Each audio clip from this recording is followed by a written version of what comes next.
Hi friends, ನಾನು ನಿಮ್ಗೆ ಇವತ್ತು ಹಲಸಿನ ಸೋಳೆ ಮತ್ತು ಬೆಳ್ತಕ್ಕಿ ಹಾಕಿ ದೋಸೆ ಮಾಡು ಯಾವ ರೀತಿ ಅಂತೇಳಿ ತೋರಿಸಿ ಕೊಡ್ತಾ ಇದ್ದೇನೆ. ಬನ್ನಿ ತಯಾರು ಮಾಡೋಣ. ಸಣ್ಣದೊಂದು ತುಂಡು ತೊಗೊಂಡಿದ್ದೇನೆ ನೋಡಿ, ಹಲಸಿನ ಹಣ್ಣು.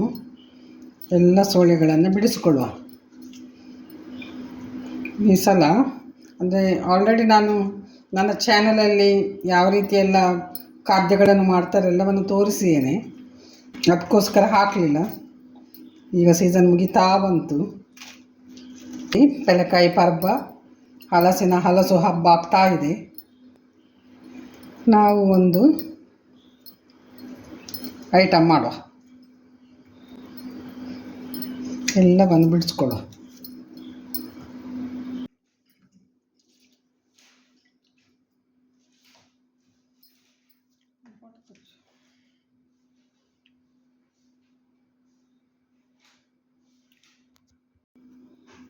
ತೆಗ್ದಾಯ್ತು ನೋಡಿ ಸೋಳೆಗಳೆಲ್ಲ. ಒಂದು 2 ಲೋಟದಷ್ಟು ಬೆಳ್ತಕ್ಕಿ ನೆನೆಲಿಕ್ಕೆ ಹಾಕಿದ್ದೇನೆ. ಇದು ಗ್ರೈಂಡ್ ಮಾಡುವ ಮಿಕ್ಸಿ ಜಾರಿಗೆ. ನೋಡಿ, ಅಕ್ಕಿಯೊಂದಿಗೆ ಸೋಳೆಗಳನ್ನು ಹಾಕ್ಕೊಂಡೆ ಇನ್ನು ಗ್ರೈಂಡ್ ಮಾಡುವ. ರುಚಿಗೆ ತಕ್ಕಷ್ಟು ಉಪ್ಪು ಹಾಕ್ಕೊಳ್ಳೋ. ಸ್ವಲ್ಪ ತೆಂಗಿನ ತುರಿ ಹಾಕ್ತಾ ಇದ್ದೇನೆ. ಒಮ್ಮೆ ಗ್ರೈಂಡ್ ಆಯಿತು. ಇನ್ನು ಒಂದು 10 ಕಾಳು ಮೆಣಸು, ಕರಿಮೆಣಸು ಹಾಕಿದೆ.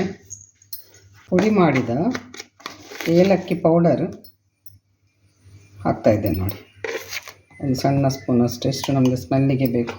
ಇದನ್ನು ಪುನಃ ಗ್ರೈಂಡ್ ಮಾಡುವ. ಗ್ರೈಂಡ್ ಆಯಿತು ನೋಡಿ. ಇನ್ನು ದೋಸೆ ಹಂಚಿಗೆ ಹಾಕ್ಕೊಳ್ಳುವ. ದೋಸೆ ಹಿಟ್ಟು ನೋಡಿ ಎಷ್ಟು ದಪ್ಪಕ್ಕೆ ಇಟ್ಕೊಂಡಿದೆ ನೋಡಿ. ಉದ್ದಿನ ದೋಸೆ ಮಾಡ್ತೀವಲ್ಲ ಅಷ್ಟು.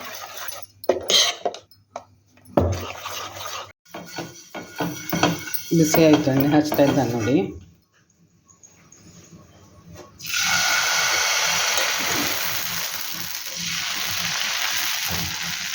ತೆಳು ಮಾಡ್ಕೊಳ್ಬೇಕು, ತುಂಬ ರುಚಿಯಾಗಿರ್ತದೆ.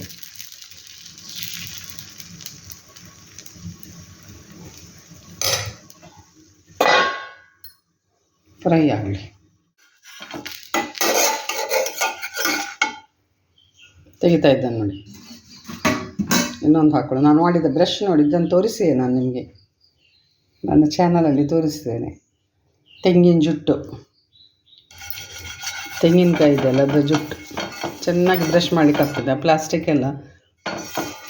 ಪ್ಲಾಸ್ಟಿಕ್ ಬ್ರಷಿಂದ ಮಾಡೋದಕ್ಕಿಂತ ಪ್ಲಾಸ್ಟಿಕ್ ಅಥವಾ ರಬ್ಬರ್, ಇದು ನ್ಯಾಚುರಲ್ ಆಗಿದೆ. ಇನ್ನೊಂದು ಹಾಕ್ಕೊಳ್ಳುವ.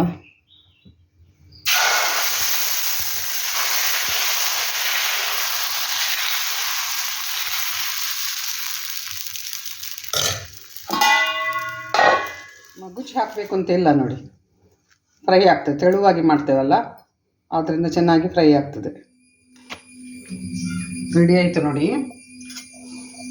ಹಲಸಿನ ದೋಸೆ, ಹಲಸಿನ ಸೋಳೆಯ ದೋಸೆ. ಯಾವುದೇ ನಾನಿಲ್ಲಿ ಬೆಲ್ಲ ಆಗಲಿ ಸಕ್ಕರೆ ಆಗಲಿ ಏನೂ ಹಾಕಲಿಲ್ಲ. ಖಾಲಿ ಹಲಸಿನ ಸೋಳೆ ತುಂಬ ಸಿಹಿ ಇತ್ತು. ಈ ರೀತಿ ಜೇನುತುಪ್ಪ ಅಥವಾ ದನ ತುಪ್ಪ ಹಾಕ್ಕೊಂಡು ತಿನ್ನಬೇಕು. ಯಾವುದೇ ಸೈಡ್ ಡಿಶ್ ಬೇಕು ಅಂತೇಳಿ ಇಲ್ಲ ಇದಕ್ಕೆ. ಚಟ್ನಿ ಆಗಲಿ ಏನೇ ಆಗಲಿ ಈ ರೀತಿ ಹಸಿಯಾಗಿ ತಿನ್ಬೋದು.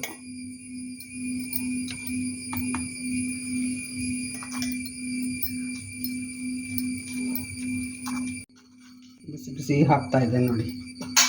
ತುಪ್ಪ ಎಲ್ಲ ಕರೆಕ್ಟ್ ಇದಾವಾಗ. ಈಗಂತೂ ಹಲಸಿನ ಸೀಸನ್ ಅಲ್ವಾ, ಇನ್ನೊಂದು ತಿಂಗಳಲ್ಲಿ ಮುಗಿತಾ ಬಂತು.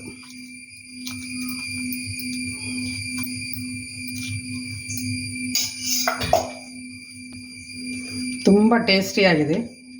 ನೀವು ಟ್ರೈ ಮಾಡಿ. ಇದಂತೂ ತುಂಬ ಈಸಿಯಾದ ರೆಸಿಪಿ ಇದು.